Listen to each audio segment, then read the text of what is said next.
Kelihatan nggak langitnya kayak apa gelapnya? Tapi di sana cerah banget. Jadi ya gue ke arah nggak tahu sih ke arah mana, ke arah sana lah ya.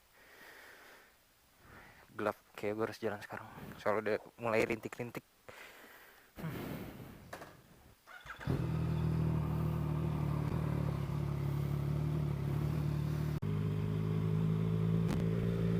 Kayak jadi gue baru baru masuk Jakarta dan katanya kemarin ada ini perbatasan.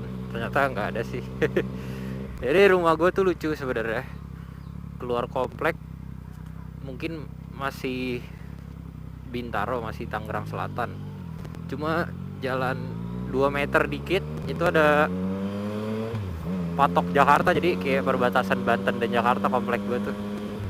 Dan ya nggak penting, gue mau ke Iron Horse sekarang, mau nganterin dimsum nih punya Om Leo, tapi tenang aja nggak bakal gue tunjukin karena sekarang lagi bulan puasa kan. Terus gue mau membahas peraturan di Indonesia ya, sesuai judul dan thumbnail lah ya. Peraturannya tapi nggak secara keseluruhan ya, secara beberapa peraturan aja yang menurut gue lucu gitu. Oh ya, gue lupa bilang ini semua nih berdasarkan opini gue pribadi, berdasarkan pendapat gue. Jadi kalau kalian tidak sependapat atau semacamnya, tolong didiskusikan di bawah, jangan didebatkan atau dihujat. Jadi ya didiskusikan dulu. Gue perlu jelaskan ini di awal karena ya ntar pada ngamuk dikira gue emang lu emang siapa bang bisa ngomong gitu segala macam. Padahal gue cuma berpendapat ya, emang kayak beberapa peraturan di Indonesia tuh ada yang lucu ya. Gue sebutinnya nggak banyak ya, cuma berapa, 3 mungkin, dikit lah. Sebelumnya ya jelas banyak yang bertanya kenapa gue bahas ini ya, karena ya itu banyak yang bertanya, bang lu pakai plat depan stiker, ini kan gue pakai stiker gitu, aman atau enggak bang? Iya. Jadi di dunia ini tuh ada iya dan tidak, ada benar dan salah, ada kiri dan kanan, selalu ada dua persepsi yang berbeda. Pokoknya tergantung kalian melihatnya dari persepsi bagian mana gitu. Kalau secara hukum misalkan ya, hukum ya jelas lah ada peraturannya. Kalau depan motor, bagian depan plat nomor depan motor tuh harus menggunakan ya plat gitu, dan ada ukurannya tertentu gitu kan. Udah ada hukumnya jelas. Tapi ini yang menurut gue kayak kurang update. Bukan salah ya, hukumnya itu nggak salah, cuma kayak kurang update, harus direvisi. Karena kan kita negara berkembang yang harusnya ya notabene ya panutan kita tuh, atau ya ngelihat tuh harus ke negara yang maju ya nggak sih, kayak yang udah ya maju lah pokoknya, macam Singapura gitu-gitulah. Dan jelas kalau di sana ya plat nomor depan itu tidak digunakan. Kenapa? Karena berbahaya menurut mereka. Kenapa berbahaya? Karena kalau amit-amit kalian lagi jalan kenceng gini, terus ada penyeberang jalan dan kalian lagi hilang fokus nabrak mereka, ya plat besi itu tuh bisa nyilet gitu, bisa nyobek, bisa memperparah luka yang pejalan kaki tersebut gitu. Atau bahkan kalau misalkan amit-amit nabrak sesuatu kayak mobil atau apapun, terus platnya mental ke leher kalian kemana, ngeri banget bayangin ya gitu. Jadi kayak kalau di luar negeri itu kenapa nggak pakai plat? Mungkin bahasanya lebih kayak meminimalisir luka atau kecelakaan yang ada. Dan kenapa di Indo masih pakai plat? Gua nggak tahu. Gua bukan apa ya, bukan kapasitas gue untuk menjawab hal tersebut. Cuma ya ini hanya opini gue. Terus kenapa lu tetap nggak pakai plat bang, walaupun ada peraturannya? Gue pernah ketilang soal plat. Paling mentok-mentok bayar paling mahal tuh 250.000, tapi rata-rata paling gocap 50.000 atau enggak 25.000 ya. Ya nggak, maksud gue lebih baik gue bayar segitu daripada nyawa orang tuh makin lebih tidak terselamatkan gitu. Kayak harga yang dibayar tuh lebih worth it aja menurut gue. Jadi kayak ya udah pak, tilang aja ya, emang salah gitu kan kalau secara hukum, tapi gue lebih ya udahlah mengikuti standar yang udah ada aja di luar negeri gitu. Lagian juga motor ini kan bawaannya nggak ada bracket plat nomor. Kalau mau dipaksain bisa aja, cuma ya itu balik lagi berbeda sudut pandang ya, bisa membahayakan yang lain aja gitu. Menurut gua kan gitulah versi ya kalau dilihat. Jadi kesimpulannya kalau dilihat dari hukum ya salah gitu, karena peraturannya ada. Tapi kalau dilihat dari versi keselamatan atau yang udah ada di luar negeri, ya nggak bisa dibilang salah juga gitu kan. Udah gila tuh mobil ya, bener-bener udah baru hijau udah diklakson loh. Dan apalagi kita bahas soal, oh ya ini yang paling penting ya, knalpot. Buset. Ini kenapa begini nih? Nih, thumbnail peraturan di Indonesia lucu. Ya, knalpot. Kalau knalpot itu kayak balik lagi tergantung persepsi. Ini yang lebih apa ya? Lebih pro dan kontra, agak susah apalagi di kalangan motor besar ya. Karena ya peraturannya jelas ada, desibelnya ada. Cuma yang menjadi permasalahan adalah pelaksanaannya itu loh, kayak cara Pak Polisi atau pihak-pihak lain yang menindak gitu. Gue udah pernah bikin videonya, ada di pojok kanan atas. Itu soal perbandingan di Indonesia dan di luar negeri, kayak knalpot, kayak pengetesan knalpot gitulah. Dan ya itu pro dan kontra, tapi balik lagi sebenarnya kalau dibilang secara hukum, gue jujur nggak pernah ngetes secara benar motor ini desibelnya berapa. Cuma ya setidaknya bagi gue dan di kuping orang lain tuh nggak terganggu gitu. Kalau sama sebelumnya si Zena mungkin agak berisik lah ya, karena dia kan SC Project gitu, kaleng gitu. Kalau ini Aero, makanya gue ganti motor biar nggak ditilang lagi. Anjay, gaya banget, gila. Nggak, cuma ya gitulah. Maaf bang, nggak bisa kasih soalnya duitnya susah ngambil ya, bukan nggak mau ya. Ntar gue udah lampu hijau diklakson lagi kan, tuh bener kan. Dan ya gitulah, pro dan kontra semua menurut gue ya, selama tidak mengganggu kuping gue dan mengganggu kuping orang lain, gue merasa fine aja. Kenapa gue ganti walaupun melanggar juga? Ya balik lagi, kalau moge itu kecepatannya cukup, bisa dibilang cukup tinggi lah ya, bisa melampaui kecepatan yang tinggi, yang cepat. Ya dengan kecepatan itu dan kalian gak ada suara tuh, bisa jadi orang di depan kalian gak notice. Kayak di video sebelumnya yang gue bejek sampai 200 sekian di bypass Pulau Mas itulah. Itu kalau ada amit-amit ya orang nyebrang atau orang mau muter balik dan suara motor gue gak kedengeran, mungkin habis lah di situ lah. Intinya begitu kan, istilahnya gitu. Buset, ini mendung banget, angin dingin banget, istilahnya kayak gitu. Jadi ya menurut gue knalpot ini, nah kayak gini kan dia nengok jadi notice ya kan.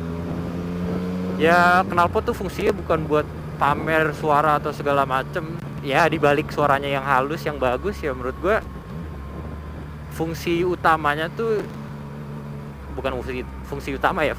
Fungsi utama di Jakarta atau di Indonesia atau di jalanan itu lebih kayak buat orang notice aja sih, dibanding power. Sumpah ya, kalau power kalian di jalan raya mau pakai knalpot standar, knalpot ganti, mungkin terasa berbeda ya, cuma nggak terlalu pengaruh gitu nggak sih kalau buat kebut-kebutan.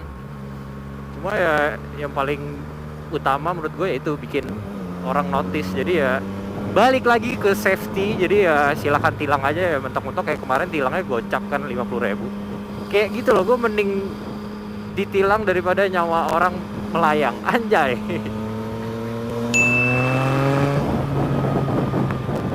Wah, udah mulai nembak-nembak nih, kayaknya mulai servis nih. Satu lagi yang pengen gue bahas, ngomongin moge cepat, moge kencang. Mungkin kalian beberapa kemarin ada yang nyadar di Pulau Mas itu sebenarnya jalur cepat, jujur aja. Ya, tapi saya cepat pak. itu menurut gue apa ya, peraturan yang paling kontradiktif anjir, yang paling apa ya, kayak bertentangan gitu dan lucu aja gitu. Maksudnya jalur cepat, jalur lambat, kayak diskriminasi. Emang motor itu lambat? Emang motor gue ini lambat?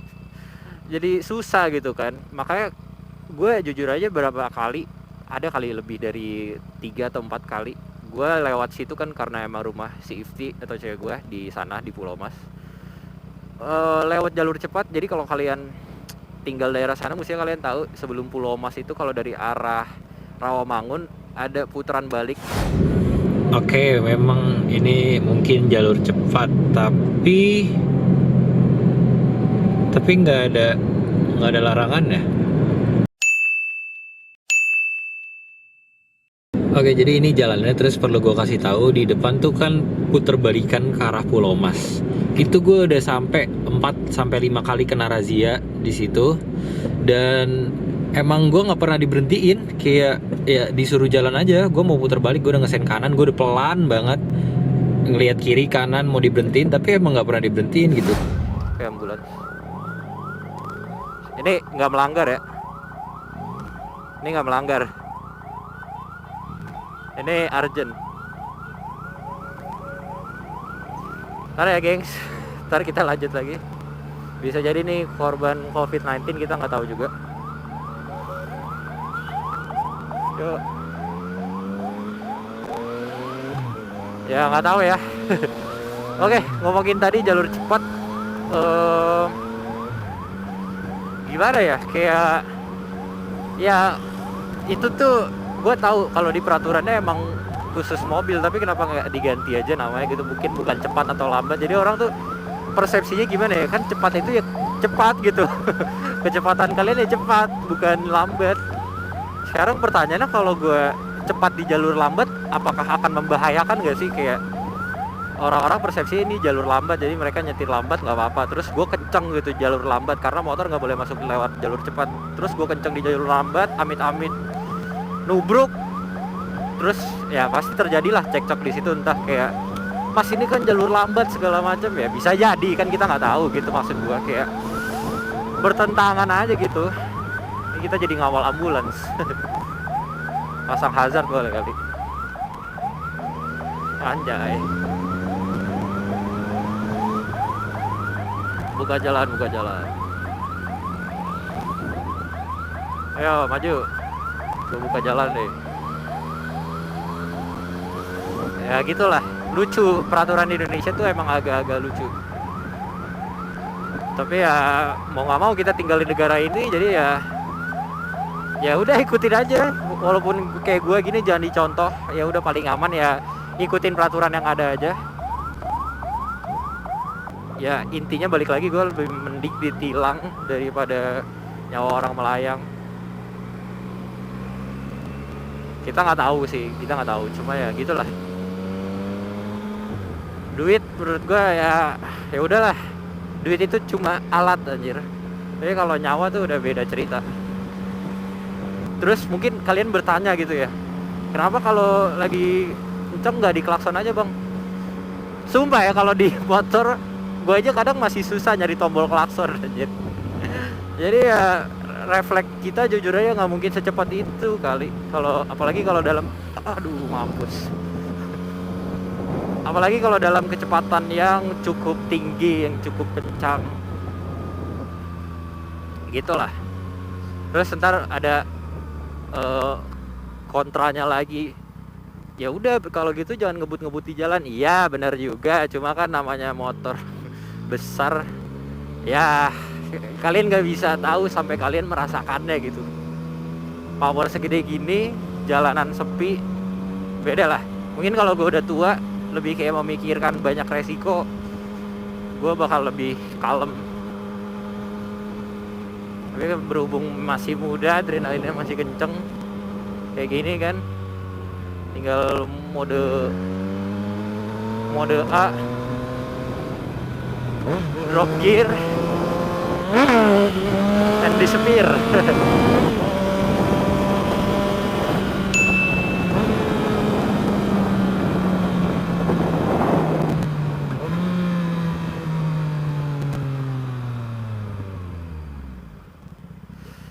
Oke, ini motor, motor pejabat nih bos. Segitu dulu videonya, jangan lupa like, comment, share, dan subscribe. Balik lagi gue nganterin dimsum, bukan nongkrong, jadi ya udahlah. Ya sekalian lah ya. Tapi kan gak bakal terekam, jadi ya kalian gak ada bukti. Jangan ya. Dah.